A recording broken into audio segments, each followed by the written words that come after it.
मागच्या लेक्चरमध्ये आपण ॲड्रेनलचा पार्ट जो आउटर पार्ट आहे ॲड्रेनल कॉर्टेक्स त्याचे हॉर्मोन्स बघितले होते, ज्याला आपण कॉर्टिकॉइड्स असं म्हटलं होतं.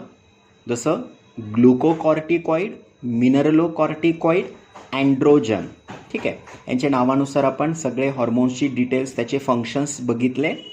आता सेंट्रल पार्ट जो आहे तो सेंट्रल पार्ट आहे ॲड्रेनल मेड्युला. ॲड्रेनल मेड्युलाचं ओरिजिन हे एक्टोडम आहे. ओरिजिनकडे लक्ष द्या. एक्टोडम बाहेरचा पार्ट असून तो मधला पार्ट बनवतो आणि मेझोडम एक्टोडमच्या आतला पार्ट असून तो बाहेरचा म्हणजे ॲड्रेनल कॉर्टेक्स बनवतो. या ओरिजिनकडे चांगलं कॉन्सन्ट्रेट केलं पाहिजे. ॲड्रेनल मेड्युलामधून 2 प्रकारचे हॉर्मोन्स सिक्रीट होत आहेत. एक ॲड्रेनॅलिन आणि दुसरा नॉन ॲड्रेनॅलिन. ॲड्रेनॅलिनलाच दुसरं नाव आहे इपिनेफ्रिन, नॉन ॲड्रेनॅलिनला दुसरं नाव आहे नॉन इपिनेफ्रिन. आणि या दोघांना मिळून आपण जसं म्हटलं की ॲड्रेनल कॉर्टेक्सच्या ग्रुपला, हॉर्मोन्सच्या ग्रुपला म्हणणार आपण कॉर्टिकॉइड्स, तसं ॲड्रेनल मेडुलाच्या मधून निघणाऱ्या हॉर्मोन्सच्या ग्रुपला म्हणणार आपण कॅटेकोलामाइन्स.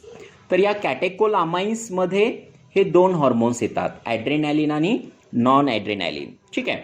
आता हे सिक्रीट कधी होतात?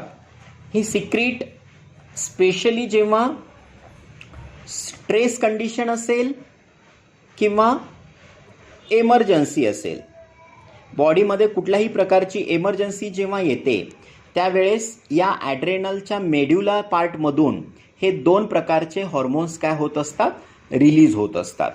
तर स्ट्रेस कंडिशन आणि एमर्जन्सी कंडिशन यामुळे या ॲड्रेनॅलिन आणि नॉन ॲड्रेनॅलिन या हॉर्मोन्सला आपण काय म्हणणार आहेत, एमर्जन्सी हॉर्मोन्स. यांना आपण म्हणूयात एमर्जन्सी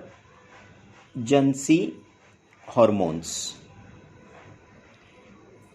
किंवा आपण तिकडे सिम्पॅथेटिकमध्ये पण बघितलं होतं 3F, फाईट, फ्लाईट आणि फ्राईट. ठीक आहे. तसंच हॉर्मोन्स ऑफ फाईट आणि फ्लाईट असंही म्हणतात, hormones of fight, flight. Okay. आणि या ॲड्रेनलच्या मेड्युलामधून हा हॉर्मोन्स रिलीज होतात.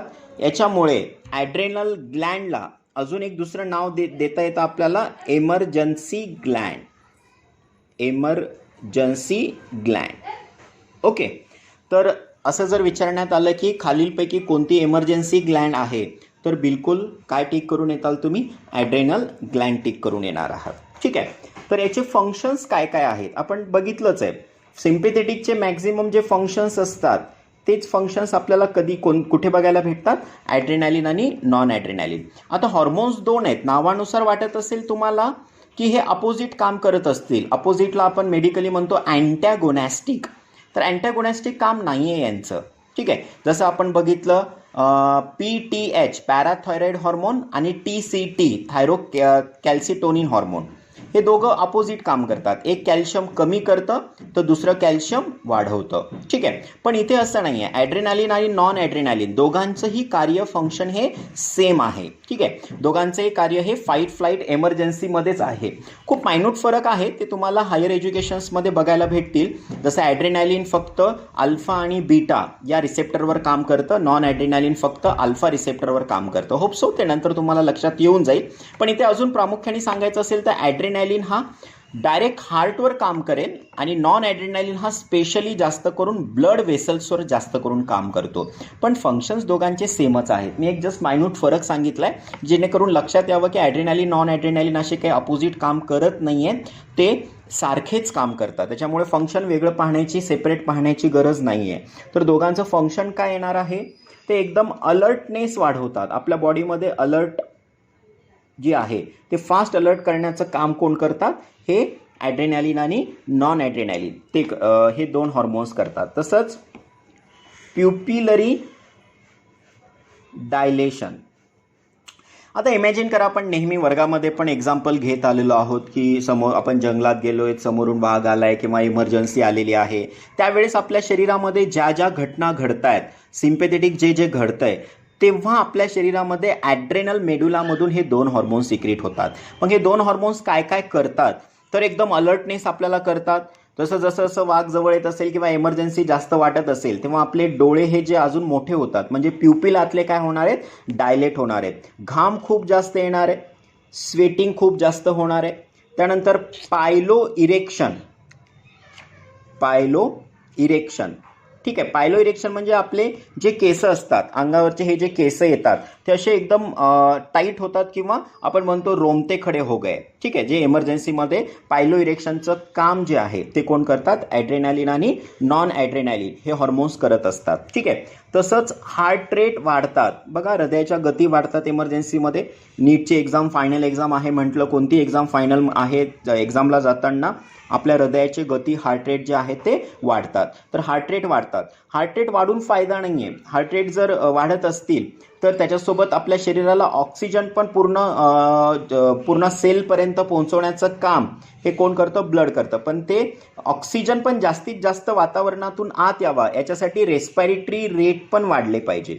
मग हार्ट रेट वाढणे, रेस्पिरेटरी रेट वाढणे हे कोण करत असतात, हे ॲड्रेनालिन आणि नॉन ॲड्रेनालिन. बॉडीमध्ये इमर्जन्सी जशी येईल, आपल्या किडनीच्या वर असलेली ग्लँड जी आहे त्या ग्लँडमधून हे हॉर्मोन्स काय होत असतात, सिक्रेट होत असतात. ठीक आहे, त्याच्यानंतर अजून काही कामं जर बघायची असतील तर ग्लायकोजिनोलायसिस आपण याच्या आधी बघितलेलं आहे. कुठं बघितलं होतं आपण, ग्लुकोकॉर्टिकॉइड. त्याच्यामध्ये formation of glucose other than carbohydrate असं बघितलं होतं. पण इथे आपल्याला बघायचं ग्लायकोजिनोलायसिस हे टर्म्स व्यवस्थित बघा. लायसिस म्हणजे ब्रेकडाऊन, ग्लायकोजन म्हणजे ग्लायकोजनच्या ब्रेकडाऊनला काय शब्द येणार आहे, ग्लायकोजिनोलायसिस. आपण इथे अर्थ लिहूयात, ब्रेक डाऊन ऑफ ग्लायकोजन. ग्लायकोजनच्या ब्रेकडाऊनला काय म्हणणार आहेत आपण, ग्लायकोजिनोलायसिस.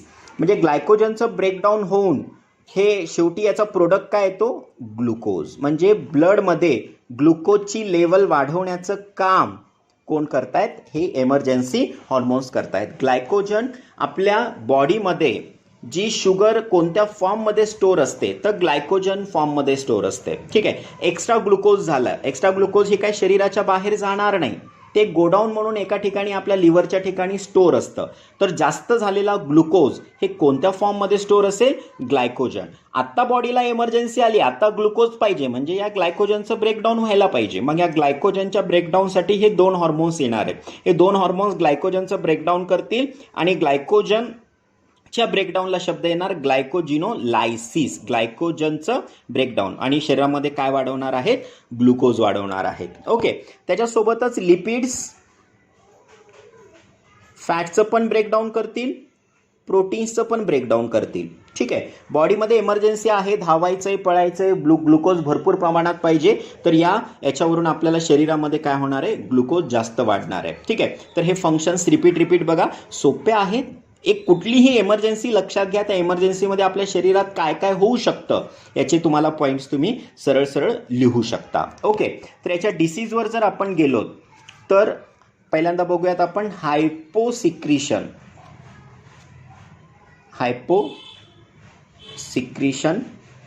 ऑफ कॉर्टिकोस्टिरॉइड. कॉर्टिकोस्टिरॉइड आता तुम्हाला माहिती असलं पाहिजे, कॉर्टिकोस्टिरॉइड किंवा कॉर्टिकॉइड्स हे कोण सिक्रीट करतात, ॲड्रेनल कॉर्टेक्स. जर ॲड्रेनल कॉर्टेक्समधून निघणारे हॉर्मोन्सचं जर सिक्रिशन कमी झालं तर कोणता आजार होईल, तर तिथे आजाराचं नाव आहे ॲडिसन्स डिसीज. हे नाव कुठेतरी ऐकल्यासारखं वाटत असेल. आपण बघितलंय फादर ऑफ एंडोक्रायनॉलॉजी थॉमस ॲडिसन्स, त्याच्यावरच नाव दिलेलं आहे या डिसीजचं, ॲडिसन्स डिसीज. तर हे आपण अजून एका ठिकाणी बघितलं ॲडिसन्स डिसीज, ते कुठे, पिट्युटरी ग्लँड. करेक्ट आहे, पिट्युटरी ग्लँडमधून निघणारे 6 हॉर्मोन्स, ग्रोथ हॉर्मोन कोणते, growth hormone, prolactin, TSH, ACTH, LH, FSH. तर ACTH जर कमी झाला तर तिथेही बघितलं होतं ॲडिसन्स. नक्कीच आता ACTHच कमी झाला तर इथे ॲड्रेनल ग्लँडमधून निघणारा हॉर्मोन्सच कमी निघेल.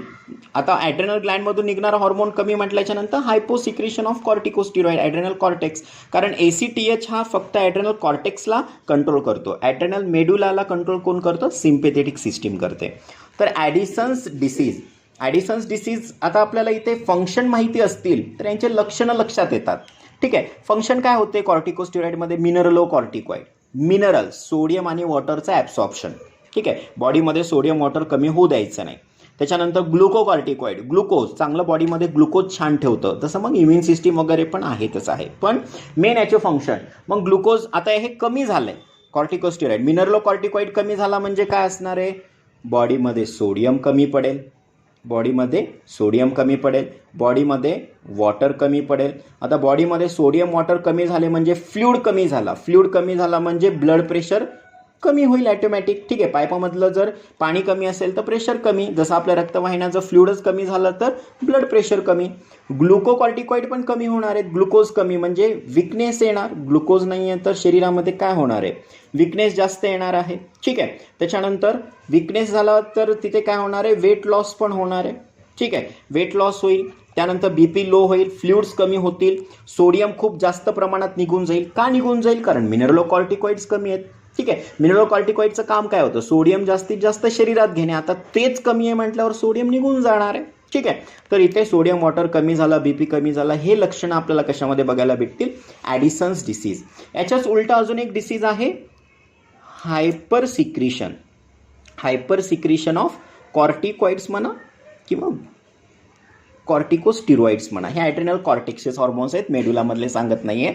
तर हायपर सिक्रिशनला एक डिसीजला नाव द्यायचं आहे कुशिंग्स डिसीज. Cushing disease.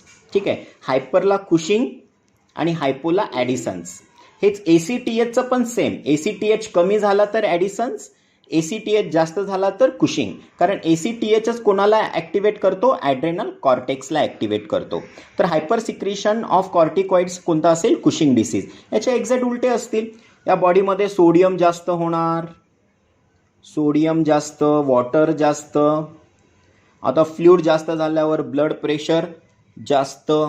ठीक आहे. तसंच इथे फ्लूइड जास्त झाल्यामुळे थोडा जाड दिसतो, ओबेसिटी, जडत्व येतं. ठीक आहे. तर हे लक्षणं कोणाचे असणार आहेत? कुशिंग डिसीजचे असणार आहेत. ठीक आहे. यासोबतच अजून आपण एक डिसीज बघूयात, कॉन्स डिसीज. NCERTमध्ये दिलेला नाही आहे हा, तरी याच्यावर एक वेळेस MCQ येऊन गेला आहे म्हणून सांगतोय. कॉन्स डिसीजमध्ये स्पेशली अल्डोस्टेरॉन नावाचा जो हॉर्मोन आहे, जो मिनरलोकॉर्टिकॉइडमधला मेन आहे. ठीक आहे. मिनरलोकॉर्टिकॉइडमध्ये मेन अल्डोस्टेरॉन, ग्लुकोकॉर्टिकॉइडमध्ये मेन कॉर्टिसॉल. ठीक आहे. हे आपण ऑलरेडी बघितलं आहे. तर अल्डोस्टेरॉन जेव्हा जेव्हा एक्सेस होतो किंवा जास्त होतो तेव्हा कोणता डिसीज म्हणायचा आहे?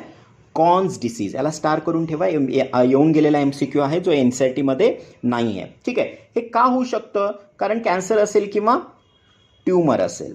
ट्यूमर म्हणजेच एक गाठ असते आणि तिथे सिक्रिशन्स जास्त होतात. कोणाचे? ॲड्रेनल कॉर्टेक्समधले स्पेशली अल्डोस्टेरॉनचे जेव्हा सिक्रिशन जास्त होतं तेव्हा काय असणार आहे? कोणता डिसीज असणार आहे? Cons disease. आता समजा मिनरलोकॉर्टिकॉइड जास्त झाला आहे किंवा अल्डोस्टेरॉन जास्त झाला आहे तर सेम सोडियम जास्त येणार, त्यानंतर वॉटर जास्त येणार, पोटॅशियम जास्तीत जास्त काय होणार आहे? निघून जाणार आहे. ठीक आहे. आणि ब्लड प्रेशर कमी. हे सेम डिसीज, हे सेम सिम्पटम्स कोणामध्ये दिसतील? कॉन्स डिसीजमध्ये पण दिसतील. तर Addison's disease, hyposecretion of corticoids, Cushing disease, hyper secretion of corticoids, Conn's disease, aldosterone excess जेव्हा होणार आहे कोण? अल्डोस्टेरॉन, तेव्हा कोणता डिसीज होणार आहे? Cons disease. ओके. हे रिपीट लेक्चर आहे का? तुम्हाला पाठ होऊन जाईल.